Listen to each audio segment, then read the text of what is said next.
Hello বন্ধুরা, আজকে আমি আলোচনা করব আইবিএস এর কারণ। আইবিএস এর প্রধানত তিনটি কারণ হয়। অতিরিক্ত চিন্তা। অতিরিক্ত চিন্তা হলো চিতার সমান। চিন্তা করলে আপনার আইবিএস হওয়ার সম্ভাবনা আছে। 2 নম্বর, আনহেলদি লাইফস্টাইল। যদি আপনি আনহেলদি লাইফস্টাইল ফলো করেন তাহলেও আপনার আইবিএস হওয়ার সম্ভাবনা আছে। 3 নম্বর হলো খারাপ ডায়েট। যদি আপনি খারাপ ডায়েট ফলো করেন, বাইরের খাবার বেশি খান এবং ময়দা জাতীয় জিনিস বেশি খান, তাহলেও আপনার আইবিএস হওয়ার সম্ভাবনা রয়েছে। আপনি যদি জিম করেন, ওয়েট লিফটিং করেন এবং যদি ঠিকঠাকভাবে ডায়েট মেনটেন না করেন এবং আনহেলদি খাবার খান, তাহলেও আপনার আইবিএস হওয়ার সম্ভাবনা রয়েছে।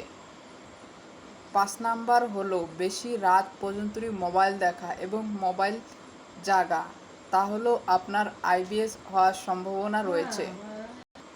ফাইনাল কম্বিনেশন হলো মাস্টারবেশন।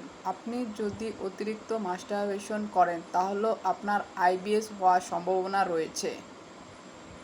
আইবিএস হলো এই সমস্ত কারণের মূল এবং সবগুলি মিলিয়ে কম্বিনেশনের ফল হলো আইবিএস। আইবিএসের সিমটম হলো মেন্টাল ডিপ্রেশন এবং এনজাইটি,